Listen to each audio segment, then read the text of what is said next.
J'ai perdu les questions. Salut tout le monde, bienvenue sur ma chaîne. Alors aujourd'hui on est à l'aéroport d'Helsinki. La dernière fois que j'ai fait un tag comme ça c'était à l'aéroport de Stockholm et ça m'avait bien plu en fait parce que ça occupe le temps et puis c'est sympa. Du coup à Helsinki on va faire le Traveler Tag, donc c'est des questions pour les gens qui voyagent. Et comme c'est le sujet de ma chaîne, je me suis dit que ça passait bien. Je viens de publier ma première vidéo depuis que j'ai repris ma chaîne et beaucoup de gens me disent que je me galère avec le français. Oui, effectivement, en fait, j'ai pas... Depuis Berlin et les États-Unis, à chaque fois que je rentre, je me galère avec le français, c'est incroyable, vraiment, c'est un problème. Et du coup, voilà. Mais bon, bref, le Traveler Tag, let's go.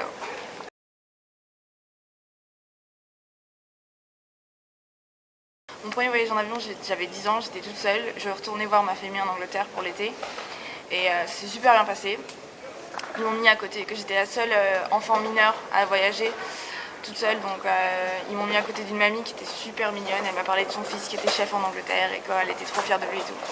Et voilà, donc c'était ça.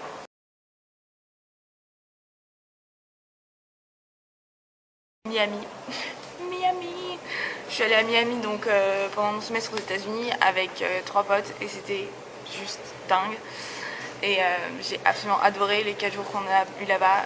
Donc si c'était à refaire, je le referais sans hésitation. Et s'il y avait un endroit où je devais retourner, ce serait là-bas.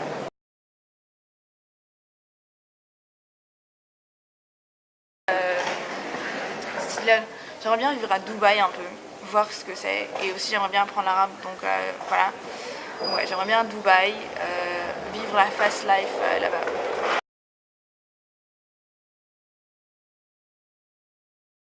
De jour l'avion, de nuit le bateau.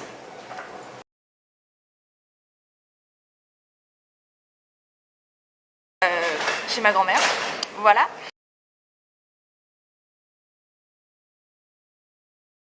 Donc là je vais en Finlande pour un semestre et là où j'habite c'est à 6 heures en bateau de Saint-Pétersbourg, donc je pense Saint-Pétersbourg.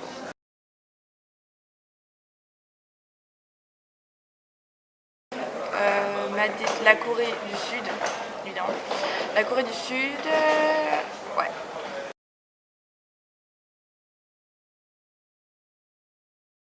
Skyscanner et Rome to Rio. C'est 2 sites super pour voyager.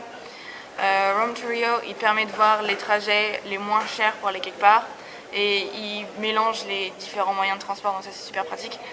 Et Ryanair, quand tu as une envie de voyage de dernière minute et que tu as envie de savoir où est-ce que tu peux aller pour le moins cher à ce moment-là, c'est génial.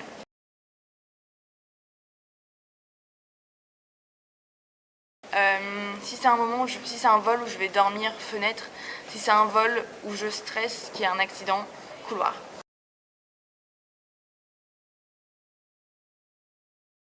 Filmer des vidéos, éditer des vidéos ou écouter la musique.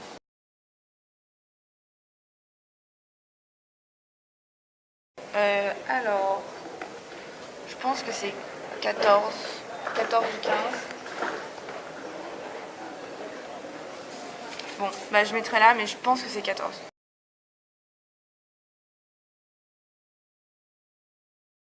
Donc si je devais faire un voyage juste pour le shopping, je ferais un road trip aux États-Unis parce qu'ils ont les meilleurs friperies et un road trip de friperie ça serait juste dingue. Je kifferais trop, du coup voilà, un road trip aux États-Unis.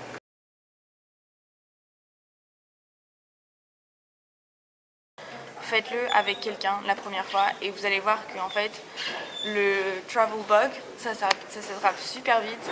Commencez avec un truc qui vous fait vraiment rêver.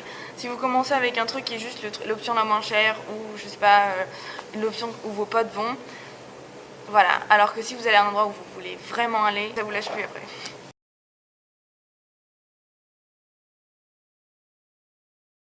Airbnb.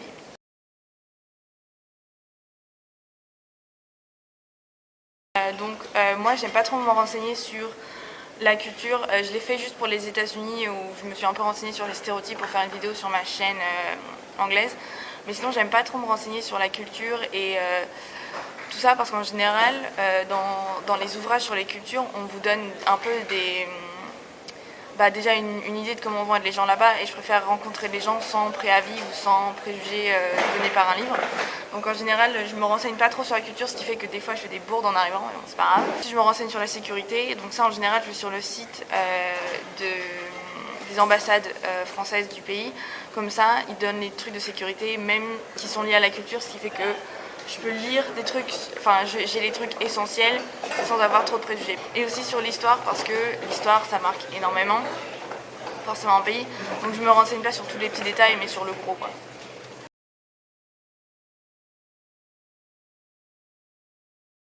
Alors c'est pas... Le premier c'est pas un monument qui est super connu ni rien. Le premier c'est c'est un phare à Miami qui est le phare qui est en gros le bâtiment par lequel arrivaient les immigrants cubains, et ça m'a fait une impression de ouf. Je sais pas pourquoi, genre quand on en a vu la nuit, il était éclairé en rouge je crois, et ça m'a trop marqué, genre je sais pas, ça m'a fait une impression de malade, et donc celui-là. Et le mur de Berlin, parce que la première fois que j'ai vu le mur de Berlin, pareil, impression de ouf. Tu réalises vraiment toute l'histoire qu'il y a derrière et tout. Et je trouve que c'est... Quand tu connais un peu l'histoire de l'Allemagne et de Berlin, le mur de Berlin, c'est ouf à voir. Enfin, c'est un symbole, quoi. Donc voilà, c'est tout pour moi aujourd'hui. J'espère que ça vous a plu. Si c'est le cas, thumbs up et abonnez-vous. On se voit la semaine prochaine. Ciao!